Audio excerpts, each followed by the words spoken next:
बहुत धन्यवाद अध्यक्ष जी। आज हमारी पहली दिल्ली मंडल की चुनाव सभा जो कुरुक्षेत्र की धरती पर हो रही है, इसमें आपका नेतृत्व कर रहे दिल्ली मंडल के मंडल अध्यक्ष साथी राज भारद्वाज जी, आपके बहुत ही युवा ओजस्वी मंडल मंत्री साथी अनूप शर्मा जी, भाई विक्रम, साथी रतनलाल, साथी पंकज नायक, साथी प्रदीप और तमाम दूसरी शाखाओं से आए हुए शाखा मंत्री, शाखाओं के पदाधिकारी और बाकी साथियों, पहले मैं आपसे दो बातें जानना चाहता हूँ। सबसे पहले तो मैं बधाई देना चाहता हूँ शाखा को कि बहुत ही अच्छा प्रोग्राम आपने करने का काम किया है और बड़े हाई संख्या में साथी यहाँ पर है। आप लोग ये बताओ कि भूख ज्यादा लगी है, कोई बात कर ली जाए या खाना खाओगे? हाथ उठा के बताओ, खाना खाना जरूरी समझते हैं तो शुरू हो गया हो पहले बात सुनेंगे। चलिए बहुत अच्छी बात है। 2004 के बाद कितने लोग आए वहां रुका है नौकरी में? बहुत अच्छा, बहुत अच्छा। प्लीज शांति से करिए साथियों। मैं पुरानी बातें बहुत ज्यादा दोहराना नहीं चाहूंगा, बहुत सारी बातें हैं साथी अनूप ने, साथी विक्रम ने, साथी राज भारद्वाज ने आपको बताने का काम किया। एक ही बात जानने की जरूरत है, वो ये कि कुरुक्षेत्र में जो महाभारत हुआ था वो सिर्फ दो बातों को लेकर के हुआ। पांडव चाहते थे हमें 5 ही गांव मिल जाए, अब उसी में संतोष कर लेंगे, लेकिन कौरव थे कि अफगान गमन में चूर थे। लगता था 100 भाई है, ये 5 भाई है, ये हमारा क्या कर लेंगे। और फिर महाभारत का युद्ध हुआ, उसका नतीजा आपके सामने है। तुम्हारे साथियों ने भी सोचा कि जहां धर्म युद्ध हुआ था वहां से चुनाव की सभा शुरू करनी चाहिए। मैं इनको बहुत बधाई देना चाहता हूं।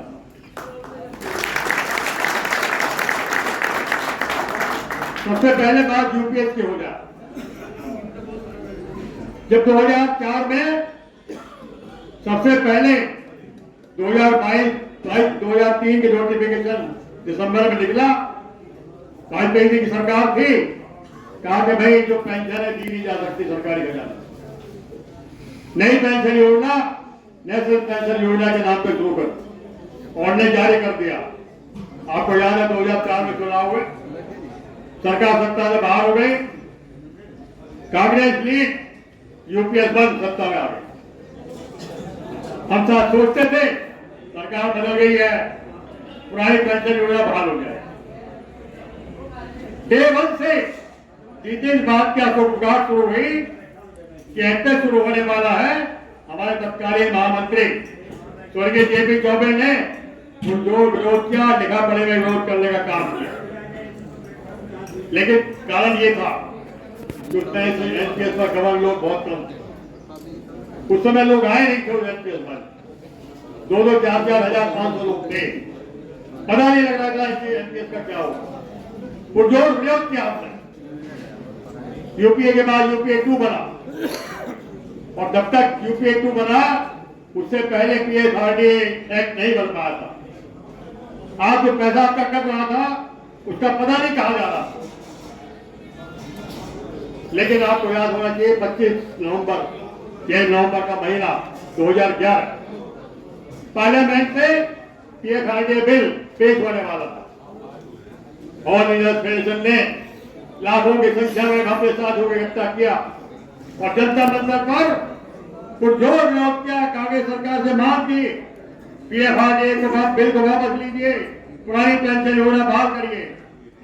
हमारे नेतागण गए तत्कालीन प्रधानमंत्री महोदय से मिलने, डॉक्टर मनमोहन सिंह प्रख्यात इकोनॉमिस्ट दुनिया के, उनसे मिले जाकर के कि हमारे जो बच्चे नए भर्ती हो रहे हैं, जो हमने बुढ़ापे का सहारा बहुत संघर्ष के बाद दिलाने का काम किया रेल कर्मचारियों को, सरकारी कर्मचारियों को, इसको छीनने का काम मत करिए। उन्होंने कहा आप नहीं जानते, आप लोगों को जानकारी नहीं है, एनपीएस ओपीएस से कहीं ज्यादा बेहतर स्कीम है। लोगों को बहुत पैसा मिलेगा रिटायरमेंट के बाद, लोग याद करेंगे बहुत अच्छा काम कर करके सरकार गई है।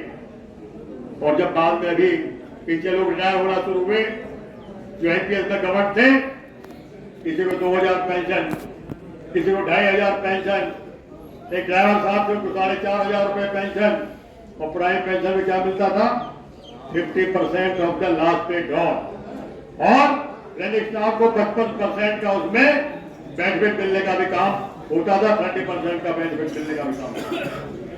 जब ये हुआ तब लोगों में थोड़ी गर्मी आई, ये एनपीएस का विरोध करना चाहिए। पूरे देश में बहुत सारे लोगों ने उसका विरोध किया, अलग अलग संगठनों ने विरोध किया। जो साथी आप में से कोई एक आध साथी, 2-4 साथी पुरी में गए होंगे हमारे अधिवेशन में, अक्टूबर नवंबर 2022 को वहां पर आपने जगन्नाथ बाबा की धरती पर एक सर्कल भेजने का काम किया। ऑल इंडिया फेडरेशन को 100वां साल होने वाला था, 2023 में शुरू होने वाला था। भैया इसका इतिहास जैसा साथी बता रहे थे, 100 साल का इतिहास, संघर्ष का इतिहास रहा है। चाहे स्वर्गीय बीबी गिरी जनरल सेक्रेटरी रहे हो, चाहे लोकनाथ जयप्रकाश नारायण इसके अध्यक्ष रहे हो, मणिमय कारा रही हो, जॉर्ज फर्नांडिस रहे हो, प्री गुप्ता रहे हो, चौबे जी रहे हो, रोहित जी रहे हो, जो भी रहे, हमेशा संघर्ष करके रेल कर्मचारियों की भलाई के लिए काम करने का काम।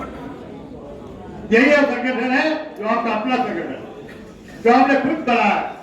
अंग्रेजों के जमाने में अंग्रेजों की जाति से लड़ने के लिए बनाया, और जब अंग्रेज चले गए, हमारे साथी पुराने काले अंग्रेज सत्ता में आए, उन्होंने सबसे पहला काम अगर कुछ किया तो आपकी एकता को तोड़ने का काम किया, अपना संगठन खड़ा करने का काम किया। एनएफआईआर बनाया, यूआरएमयू बनाया आपके सामने। अभी ताजा देखिए, पिछले साल 2023 में जनवरी में आप लोगों ने मिल करके प्यारा भवन में सब लोग इकट्ठा करके कहा कि इस साल हम लोग लड़ाई करेंगे, किसी चीज की लड़ाई करेंगे तो सिर्फ और सिर्फ ओल्ड पेंशन स्कीम को बहाल कराने के लिए लड़ाई करेंगे। आपने पूरे साल संघर्ष किया, हर महीने की 21 तारीख को कुछ न कुछ कार्यक्रम किया। आपने राष्ट्रपति को ज्ञापन देने का काम किया। आपने 10 अगस्त 2023 ऐतिहासिक दिन है, 45-46 डिग्री टेम्परेचर था दिल्ली का, लाखों की संख्या में युवा साथी वहां पर इकट्ठा हुए, बगैर किसी छुट्टी के, बगैर किसी पास के, बगैर किसी सुविधा, सिर्फ अपना आक्रोश दिखाने के लिए वहां पर आए थे कि हमें गारंटेड पेंशन चाहिए, रिटायरमेंट के बाद हम भी अपनी जिंदगी को ठीक से गुजार सके, जैसे ओल्ड पेंशन स्कीम के साथी गुजार रहे हैं, हमें जो सुविधा मिलनी चाहिए। प्रयास पूरा किया गया कि आपको ओपीएस मिले, बाकायदा पूरी ओपीएस मिले, लेकिन सरकार देने को तैयार नहीं। आपकी ताकत के बल पर सरकार ने कमेटी बनाने का काम किया, साथियों ने आपको बताया। कमेटी के साथ जो पहले 2 मीटिंगें हुई, रिकॉर्ड है, क्या करके हमारे महामंत्री ने सिर्फ एक बात कही, हमें ओपीएस से नीचे कुछ नहीं चाहिए, हम इससे आगे कोई बात नहीं करेंगे आपसे। ये बात साफ शब्दों में आपके महामंत्री ने कमेटी को कहने का काम किया, लेकिन वो कुछ नहीं रहा। चुनाव आ गए, आपने हड़ताल का फैसला ले लिया, आप 1 मई से अनिश्चितकालीन हड़ताल पर जाने वाले। चुनाव आ गए, आचार संहिता लागू हो गई, सरकार कुछ कर नहीं सकती थी। कमेटी ने बुला करके बात की हमारे महामंत्री से, कहा 2 महीने का समय और दीजिए, हम कुछ ना कुछ करके आपको देने का काम करें। हम आपकी पीड़ा को समझते हैं, बच्चों की पीड़ा को समझते हैं, कुछ ना कुछ करने का काम करें। और जो बात आपको साथियों ने बताई, जब बात हुई तो उन्होंने कहा कि 35 साल की नौकरी पर हम 50% और 40% पेंशन देंगे। उन्होंने कहा कि मिनिमम पेंशन 5,000 रुपए देंगे। हमारे महामंत्री अड़े, उन्होंने कहा कि नहीं, ये हमें मंजूर नहीं है। वो जो भी कुछ बात करते थे, आप तमाम साथियों की ताकत और एकता के बल पर करने का काम करते थे। कोई महाबली नहीं है, वो कोई हनुमान बजरंगबली नहीं है, उनके अंदर जो ताकत है वो आपकी ताकत है। उन्होंने कहा कि नहीं, 50% से कम पेंशन हमारे साथी मंजूर नहीं करेंगे, उस पर डीएनएस लीव मिले, इससे कम पर समझौता नहीं हो सकता। इसके बाद मिनिमम पेंशन 15,000 रुपए होनी चाहिए और 20 साल में 100% पेंशन मिलनी चाहिए। ये वहां पर मांग थी। हस्तोगत का प्रधानमंत्री ने हस्तक्षेप किया, खुद बुला करके बात की, कहा कि ठीक है सरकार बहुत ज्यादा देने की स्थिति में नहीं है, ये फिर भी जो आप चाहते हो उसकी 80% 70% मांग सरकार ने मान ली है, उसको आपको देने का काम करे। और आपने देखा 50% पेंशन के साथ डीएनए रिलीफ, फैमिली पेंशन 10,000 के साथ पेंशन रिलीफ, आपको तमाम सुविधा मिलने का काम किया। 60% फैमिली पेंशन मिलेगी, ये प्रावधान कराने का काम किया। आपका पैसा जो कट रहा है उस पर अभी साथियों लोगों ने बताया, अभी आपको करीब 6 लाख रुपया वापस मिलेगा। महामंत्री का कहना कि अगर हमें 100 में 80 रुपए मिल गए हैं, 20 रुपए हमें ले रहे हैं, उसके लिए संघर्ष करेंगे, अपने साथियों के बल पर संघर्ष करके उसको लेने का काम करेंगे और 100% आपका पैसा आपको दिलाने का काम करेंगे। एक बात बहुत जरूरी है, आपको समझने की आवश्यकता है, और वो बात ये है, कोई सरकार नहीं चाहती कि रेल कर्मचारी एक जगह संगठित रहे, और यही कारण है कि काफी समय से प्रयास हो रहा है कि लोगों की एकता को तोड़ा जाए, जाति बिरादरी के नाम पे तोड़ा जाए, कैटेगरी के नाम पे तोड़ा जाए। कभी मैंने नहीं देखा कोई रेल मंत्री बुला करके किसी एसोसिएशन के साथ बात करता हो, उनके साथ बैठ करके बात करके उनसे कहता हो आप हमारी यूनियन को वोट देना। कोई भी कैटेगरी के लोग, मैं गया तो उसमें जो वहां पर हमारे एस्मा के लोग प्रदर्शन कर रहे थे, भूख हड़ताल कर रहे थे, एक दिन की जंतर मंतर पर मैं भी गया। बाद में शाम को पता लगा रेल मंत्री जी उनको बुला लिया, बुला करके कहा जो आपकी मांगे हैं इनको हम लोग जरूर देखेंगे, लेकिन आप हमारी यूनियन को वोट दीजिए। आप ये बताइए, तमाम साथी पढ़े लिखे साथी, 2013 के बाद चुनाव हो रहा 11 साल के बाद, किसकी सरकार रही? यहाँ कांग्रेस की सरकार रही कि नहीं रही? 2014 तक कांग्रेस की सरकार रही कि नहीं रही या नहीं रही? तो आज राहुल गांधी पुरानी पेंशन दिलाने की बात कर रहे हैं, क्यों नहीं दिलाया 2013 तक, 2014 तक? उसके बाद 14 से लेकर के 10 साल किसकी सरकार रही? 2024 तक किसकी सरकार थी? भारतीय जनता पार्टी की सरकार थी कि नहीं थी? पूरे भवन की सरकार थी या नहीं थी ना? और अभी भले ही बैसाखी के साथ सारे तीसरी बात कह रहे हम पुराने पेंशन दिलवाएंगे। एक राय की चिट्ठी लिखवा लो अपनी सरकार से कि जो भी साथी 2004 के बाद रेलवे में सरकारी नौकरी में आए हैं उनको पुरानी पेंशन मिलेगी, 100% वोट आपको मिल जाएगा, हम भी आपको माला पहना देंगे। ये झूठ बोल करके गुटगुटी बना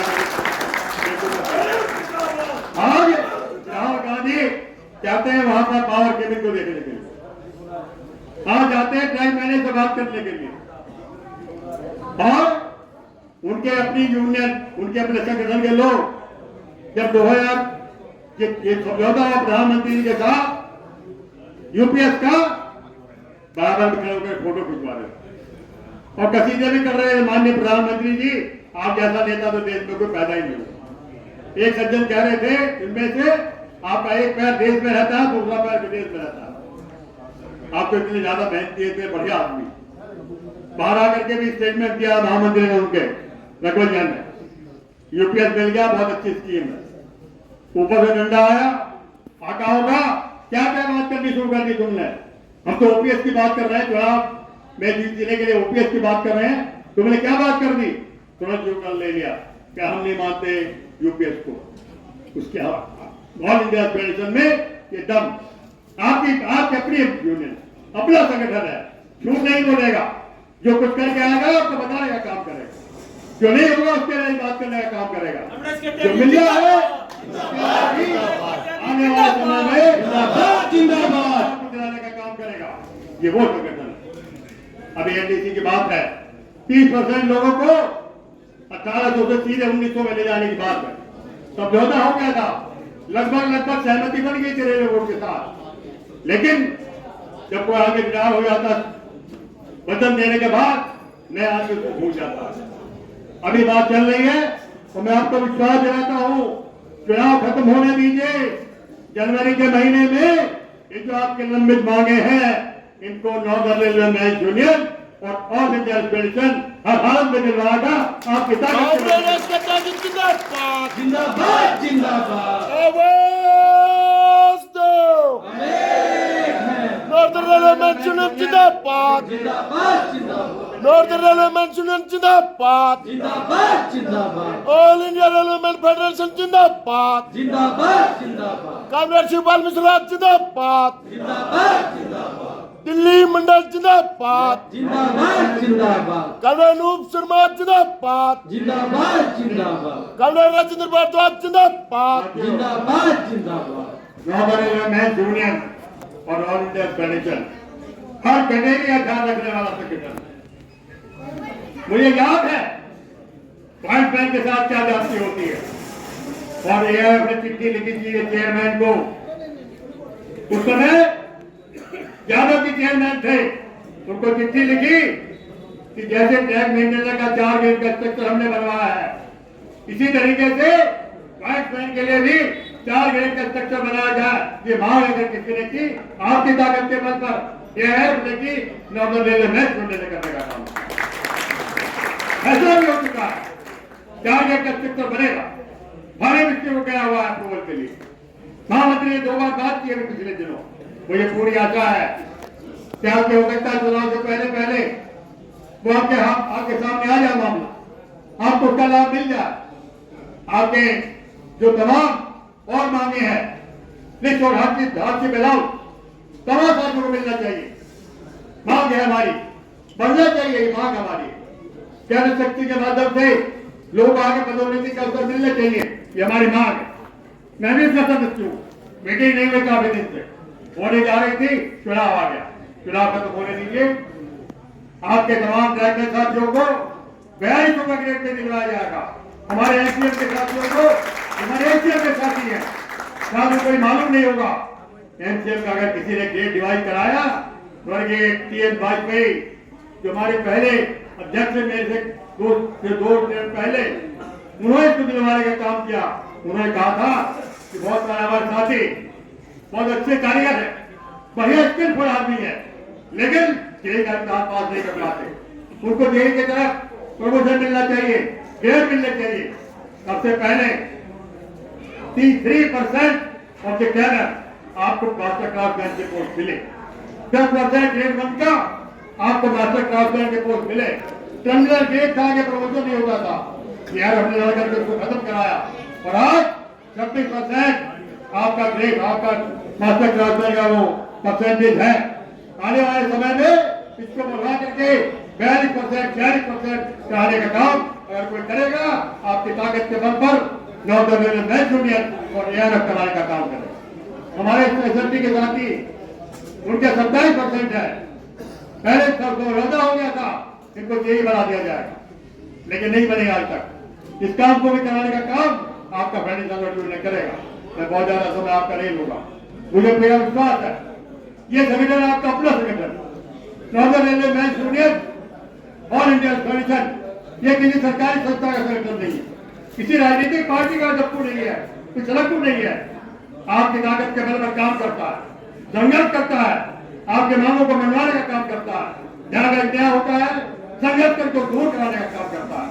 आपको भी बताया साथियों ने 14 ट्रैक में अकेले खतौनी के वापस कराए और पता नहीं कहां के साथी वापस कराने का काम अगर किसी ने किया, आपकी ताकत पर किया, और वो नॉर्दर्न रेलवे मैच जोड़ने के साथियों ने किया आपके सामने बैठे हुए। आपसे मेरा ऐसी प्रार्थना है कि आप एकजुट होकर के अपनी एकता को बचाने का काम करें। जिन दिन यूनियन कमजोर हो जाएगी, आप इस बात को ध्यान रखिए। आजादी से पहले कंपनी की यूनियन रेलवे थी, बहुत कम स्टेट की रेलवे थी। अगर आज सरकारी क्षेत्र में रेलवे बची है, अगर आज सरकारी क्षेत्र में आप नौकरी कर रहे हैं, आपकी अगर नौकरी सुरक्षित है, केवल और केवल आपके ताकत और एकता के बल पर बची हुई है, और वो नॉर्दर्न रेलवे मैच यूनियन और ऑल इंडिया फेडरेशन से बचा के रखें। आपको बचना नहीं है, सीधे आप बच जाएंगे, टूट जाएंगे। आप देखेंगे वो दिन दूर नहीं। हमारे जो नए बच्चे हैं, जो अभी 5-5 साल 7-7 साल नौकरी करके आए हैं, जो अभी भर्ती होकर आए हैं पिछले 2 साल के अंदर, उनकी नौकरी 35-35 साल 40-40 साल बाकी। अगर हमको उनको भी किसी स्थिति में रखना चाहते हैं, सरकारी नौकरी बजा कर रखना चाहते हैं, इकट्ठे रहिए और एक संगठन के साथ रहिए। वो है नॉर्दर्न रेलवे बैंक यूनियन और ऑल इंडिया फेडरेशन, जिसका चुनाव चिन्ह झंडा। झंडे पर मोहर लगाइए और एक संगठन को वोट दीजिए, वो है नॉर्दर्न रेलवे बैंक यूनियन। मेरे शब्दों के साथ मैंने आपके खाने को विलंब किया, इसके लिए मैं क्षमा चाहता हूँ। तमाम जो बच्चे गए हैं उनसे भी क्षमा चाहता हूँ। इनकलाब जिंदाबाद, दो नारे मेरे साथ लगाएंगे। इनकलाब जिंदाबाद, जिंदाबाद, इनकलाब जिंदाबाद, जिंदाबाद, जिंदाबाद। पहले भी हम लड़े हैं, आगे भी हम लड़ेंगे। पहले भी हम लड़े हैं, आगे भी हम लड़ेंगे, पहले भी हम लड़े हैं, आगे भी हम लड़ेंगे। 5 साल लड़े नहीं है क्या? नहीं लड़े तो आगे तो लड़ोगे ना बेटा। पहले भी हम लड़े हैं, आगे भी हम लड़ेंगे, पहले भी हम जीते थे, आगे भी हम जीतेंगे, पहले भी हम जीते थे। आगे भी हम जीतेंगे। एक साथी जिंदाबाद, जिंदाबाद, जिंदाबाद, इनकलाब जिंदाबाद, जिंदाबाद, जिंदाबाद, नबियों जिंदाबाद, जिंदाबाद, जिंदाबाद, अरब जिंदाबाद, जिंदाबाद, जिंदाबाद, हमारे नेता जिंदाबाद, जिंदाबाद, जिंदाबाद, एक साथी जिंदाबाद, जिंदाबाद। और अगर आपको अच्छा लगा तो एक बार और आपको मैं कहना चाहूँगा कि आप इसको प्लीज़ सब्सक्राइब और शेयर करते रहें ताकि हमारा भी मनोबल और सपोर्ट बना रहे।